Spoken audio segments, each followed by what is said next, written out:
Assalamu alaikum and good evening from RUWAIS Hospital.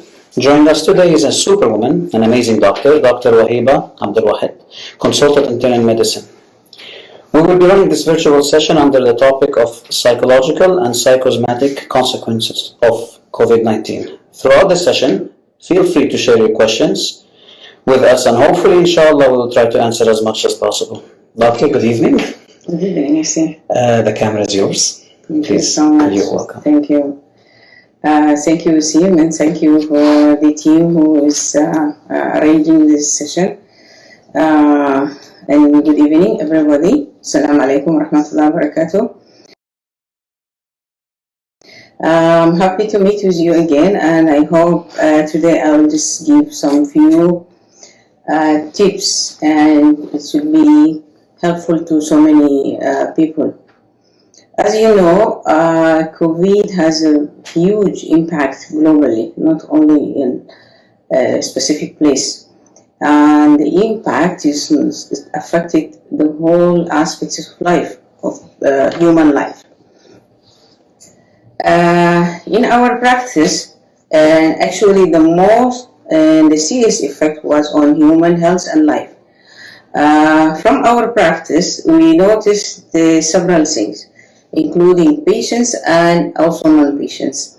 And that was the psychological abnormalities which followed COVID, or actually it was concomitant at the COVID time. Myself, in my practice, actually, I noticed so many patients whom I used to know. They were very well, very stable regarding their mental health. They changed a lot. And some of them, they went to the extremes of severe mental illness. And this is what made me think about it and just talk to you about it. When I wanted to prepare for this session, actually, I went through the literature and I found a lot about it. It's not only in RUWAIS, it's not only in UAE or in a specific area. It's all over the world. People has noticed that, and there's a lot of data about it. Actually, the data is not so much huge as it is expected to be, because the reported data or the published data is not yet the whole data which the people measured during the COVID time.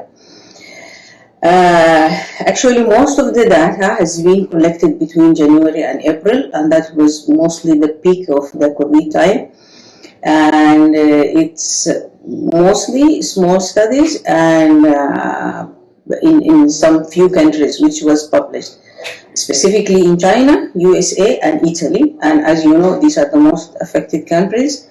And China was the first country which was affected, and most of the information came out from there.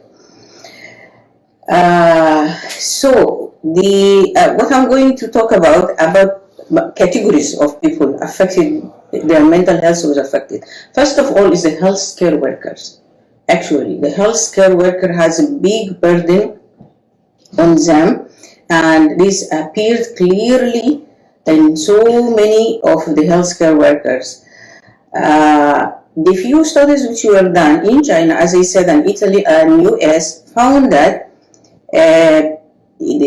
most of the surveys, or most of the work regarding the mental health was by online surveys or self-reporting survey, mostly online.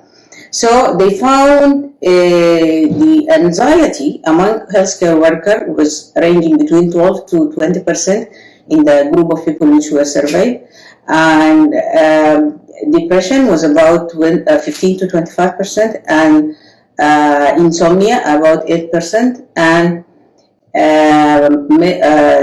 post-traumatic distress, or they call it post-traumatic stress disorder. It's about up to 36% of the healthcare worker, and this is only in healthcare workers.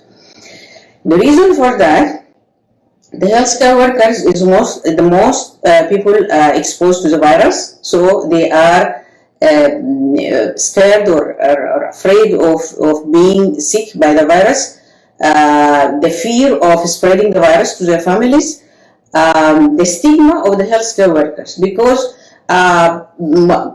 People, the other population, the general population, they really scared from meeting the care workers because they think they are the most people exposed and most probably they are contaminated or they're carrying the virus. So it's like a stigma that the healthcare workers is afraid to meet people or to come near to them.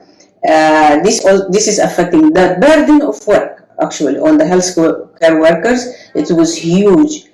And some people over days they didn't see their families. The separation from the families. In some countries, the health care workers were forbidden to go back to their families and they were kept in isolation or in some accommodation near to the hospitals or away from the families. And this is so that they cannot spread the virus. And this really affects the mental health of the people.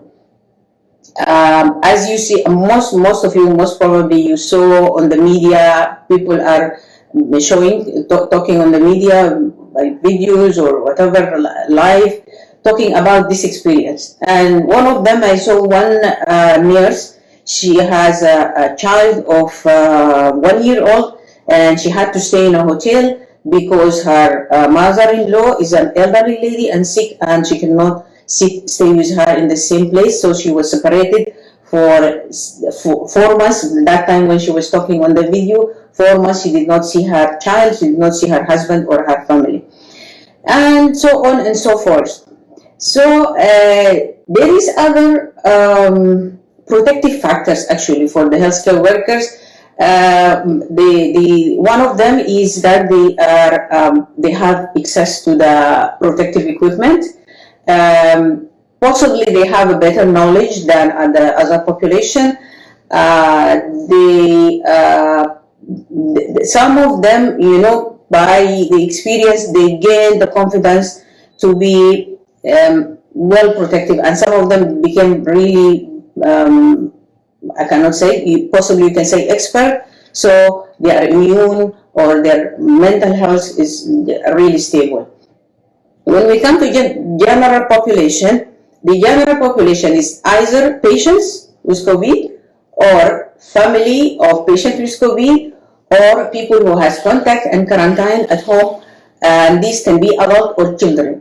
So for the general population, the studies which were done also in China as usual and also in US, they found that the anxiety is about, I think, 22% in the general population, and the depression is more than the healthcare workers, up to 30%. They have depression, and this also done online, and this is in adult people.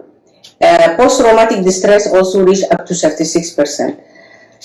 There is one survey done in China, also in children of grade 2 to 6. They did an online survey. They have been on quarantine or lockdown for about, I think, 43 days. So they found about 12% they have symptoms of anxiety and depression, and up to 20% they reported that they are afraid of getting infected by the virus. So even children has been affected. Regarding the COVID patients, they are categories. Some of them are very sick, who ended in the ICU, and some of them they had some mild to moderate symptoms, and some are asymptomatic.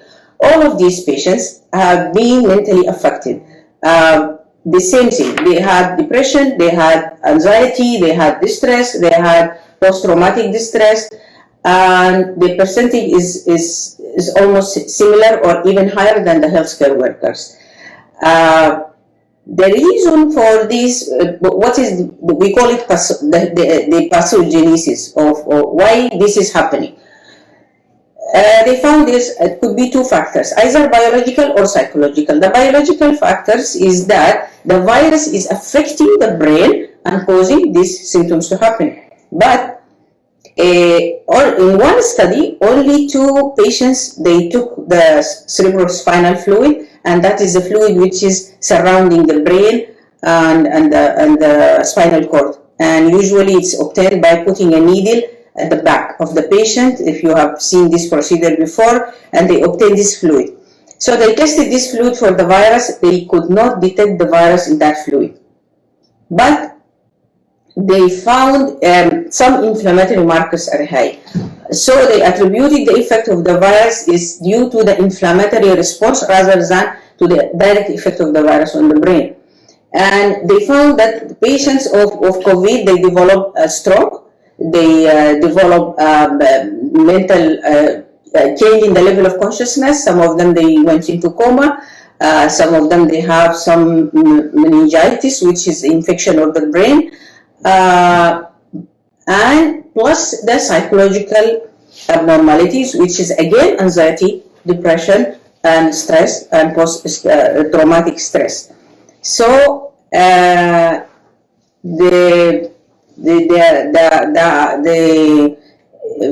plus that the patient who are very sick and enter ICU, the stressors are more on them because of the exposure to so many physiological and psychological changes inside the intensive care unit. So their tendency to be mentally abnormal is even higher. Patients who have pre-existing mental problem or psychiatric problem, they are even worse because many of them, their condition deteriorated. Reasons also with the same psychological stresses and psychological trauma, plus that some of them, they didn't have access to the healthcare system, so some they ran out of medicine, some of them they needed to reduce the dose so that they can conserve the medicine, and some of them even they didn't know how to adjust their doses. So their condition got worsened or exacerbated.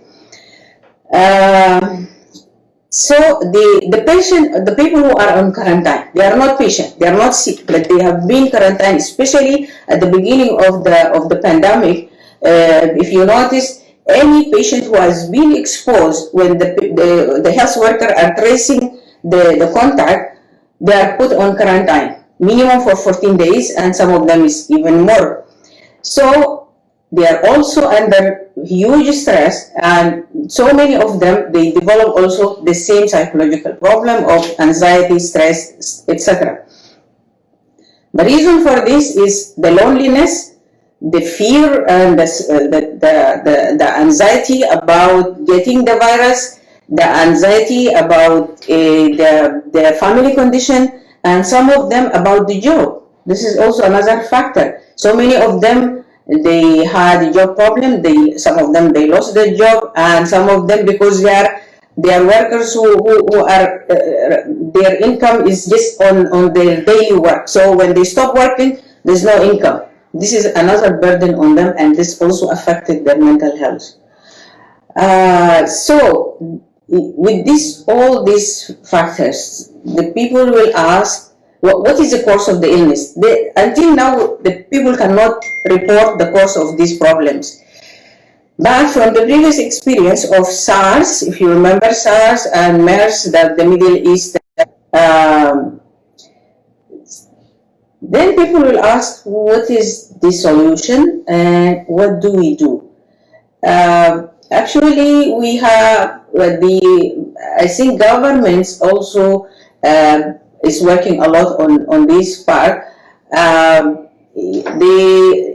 Because there is no access to healthcare workers, or especially at the beginning of the pandemic, so they created the telehealth, online consultation, telephone consultation with the doctors. So patients can access the healthcare system through this media.